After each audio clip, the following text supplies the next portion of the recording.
विकार हर सन्मुख षण्मुख जनक विभो साम्ब सदा शिव शम्भो शङ्कर शरणं मे तव चरणयुगम्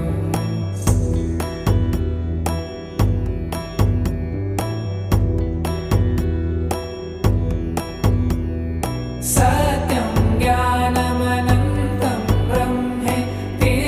लक्षणलक्षितभो साम्ब सदा शिव शम्भो शङ्कर शरणं मे तव चरणयुगम् हा हा हू हू मुख सुरगा